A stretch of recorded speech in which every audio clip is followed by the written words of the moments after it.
Truth, mate. Welcome to T-Trail.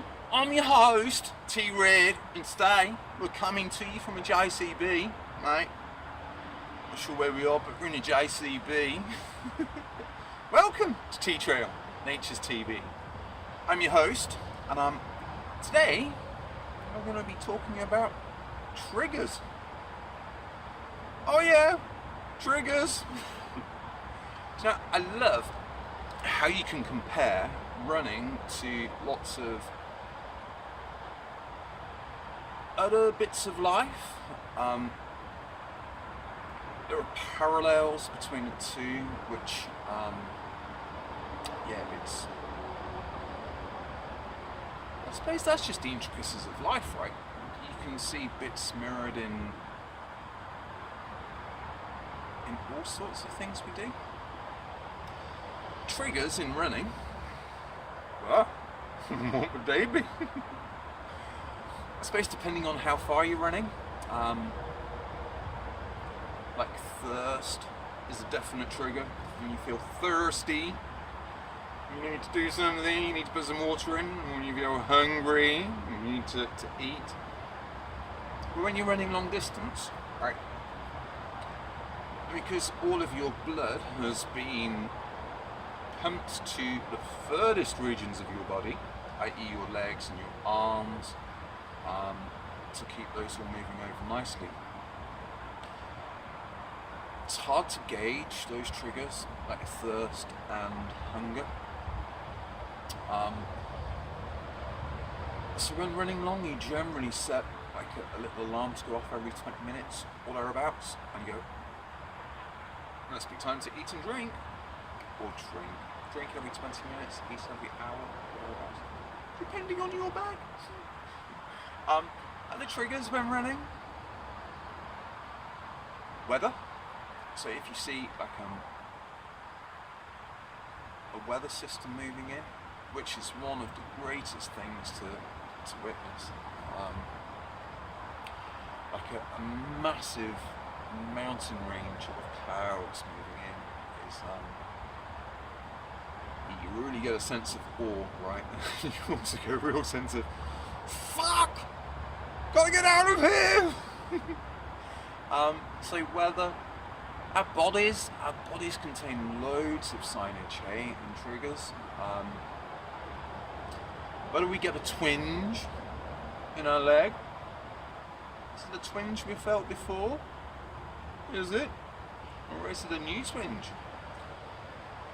So depending on if it's been felt before, or if it's a new one, or on severity, that then is a trigger to either stop, if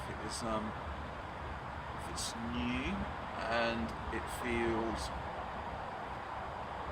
sufficient enough to pull you out.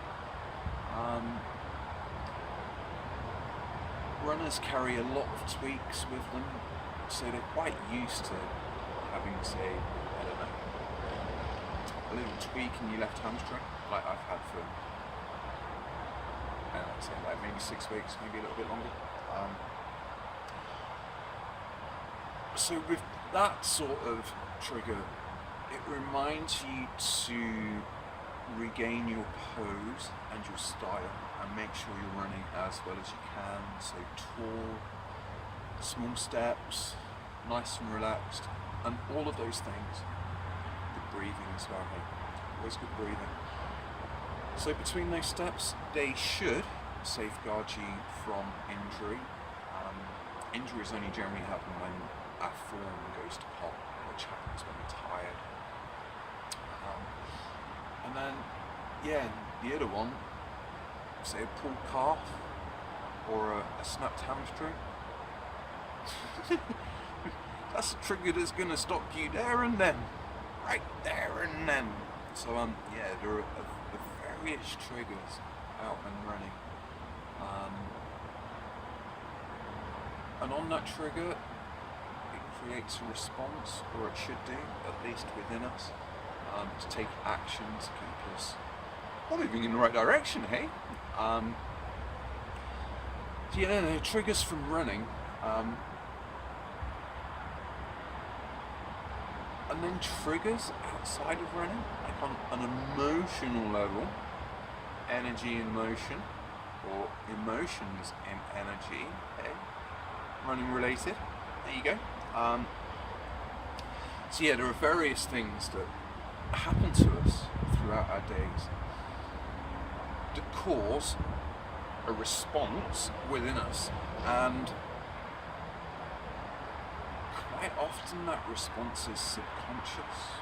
More often than not, it's subconscious, right? So we'll find ourselves in an environment where something or someone will say something or do something which creates a response within us which has happened before, and it's happened that many times that it becomes a learned response.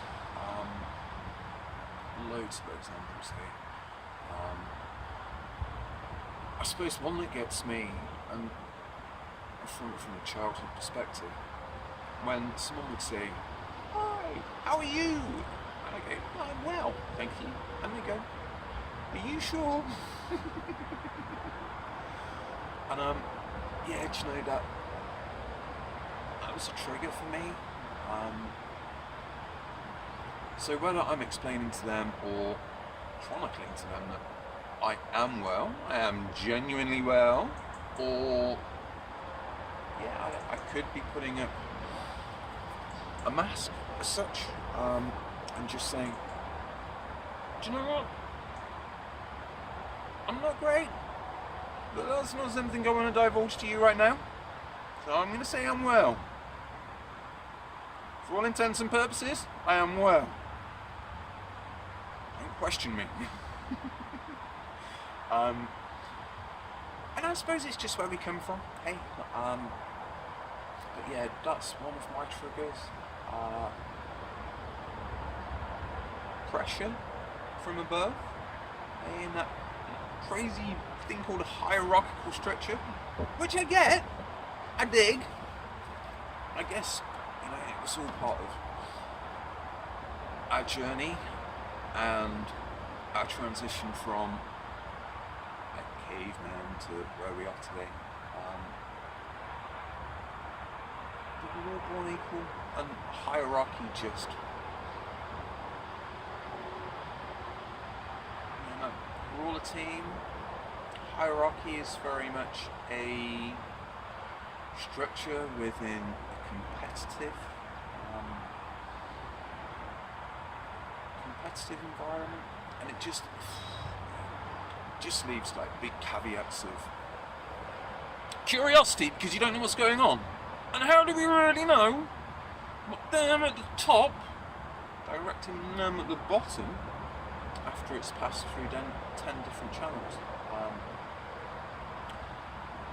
So that's another one. So I have learnt, and you know, sometimes I still drop balls, but if that happens to me, I know that I respond in a certain way. So if it does happen, then I recognise it, and I feel it, and then I step back from that situation because I know it's a learned response. I thank them for their point of view, which is all it is, or their interest, and then move on, and just not hang about that anymore. There are some people out there that would prey on your triggers. Yeah, there are. If you know people like that, I'd suggest giving them space. They need to work it out for themselves, hey? You don't want to go into an environment where you're triggered. Unless, of course, you use it as a learning opportunity to recognise your triggers. And in recognising your triggers, you're halfway then to dismantling your own gun, as if it were. Once you know what sets you off, and you can go back to the cause of what that was, then it kind of diminishes within you. Once you own that feeling, and this is like self-help for me as much as you. I'm still processing bits and bobs now. Sitting with your junk. That's the one, right? Which, yeah, it's not particularly pleasant. But if you want to receive all of the bountiful, beautiful gifts that are rightly yours, you need to sit through your junk, because otherwise your vibration is going to be like a roller coaster as opposed to a constant lighthouse. Love. So I think that covers triggers pretty much. So that's running and everyday life, and then there are triggers on a grander scale, on a world scale. Super fortunate, maybe, I think, at the moment, of what's happening within the world leadership, where we see the likes of President-elect in America. I forget what they call it. President. Prime Minister in this country. How we're moving towards World War III. And that's all within the competitive kind of timeline and perspective which has been sold to us when we bought it, like silently, complicitly. We bought it because we don't do anything really to highlight it. So I think lots of people are now looking at Donald Trump's and Theresa May's and just scratching their heads and going, really? This is progress? There's got to be another way. And there is! Oh, thank God there is. It's cooperation, right? Cooperation is it's what we're here for. So when life started as that like single-celled amoeba, and it found out all it could about its own self, and then it propagated, and there were more amoebas, and then there were lots of amoebas, and they all learnt to cooperate between each other. And it was only through that cooperation that they managed to form then, not single-celled animals, not even that it's an animal, it's single cell, but like slightly larger organisms, just by cooperation. That's what they did. Just by cooperation. Like single-celled amoebas make something bigger just by going, well, I've learned this, and I can share this, and we can do that. And that's how this crazy ride called life began. And so there's been an upward and an outward spiral since that amoeba, since life began, I suppose, as we know it. And then somewhere along the lines, someone with a right clumsy foot said, no, I'm not going to be cooperative anymore. I'm not going to go into competition. And that's kind of what was thrown to us. And that's kind of why I love where I am. Right? This is about a mile and a half away from home, and so I'm certainly JCB, right? Or builderish, or destructive, one of the two. Different sides, same coin, life and death.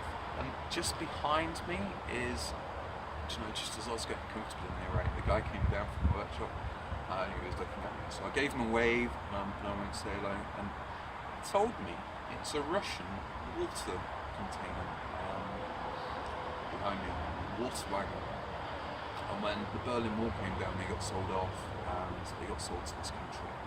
I suppose this is kind of what we've been led to believe that progress is. The wall, socio-complex, whatever it is. We'll flatten your country, whatever that is, right, in the name of making the world a better place. And really it's just about extracting resources. Kind of know about religion, don't we, and how it just separates us. All of the labels, and so we're all one, anyway. We're all one. So yeah, they'll go in and say, right, war, they're bad, let's have war. And then they go in and flatten the place and kill loads of innocents, and then they go, oh, well, we can come in and rebuild this for you if you want. Well, how really kind of you. And then in rebuilding it, that's when they get the access pipelines in and other bits and bobs to drain out all of the resources. So yeah, I love where this is. This is actually on Pestilence Lane. So we're just south of Birmingham, and Pestilence Lane is where the dead were buried during the plague. Black Plague, maybe? I don't know. But yeah, Birmingham's dead, buried here from the plague. And it makes me smile, hey, because the amount of death there, and then the picture of this Russian water container and like this big JCB, which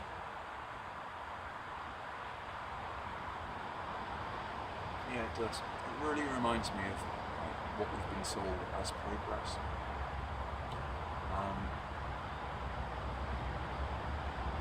Real progress is cooperation. If you want to be incrementally better, be competitive. If you want to be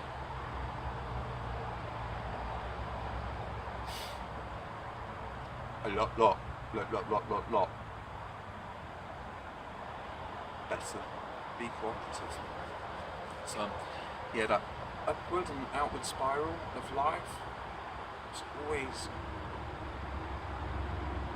cooperative, right? And yeah, we've just been sidetracked. So learn your triggers, okay? Learn what triggers you, and then we can stop responding in the way that we have done. And when we can stop opposing the schnizzle,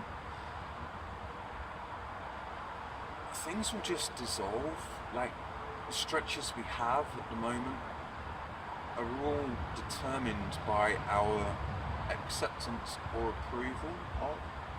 But if we can just sit back and go, do you know what is, and concentrate on what we're doing, concentrate on building the new and not maintaining the old, and then piff paff poof, we're in a beautiful new place, right?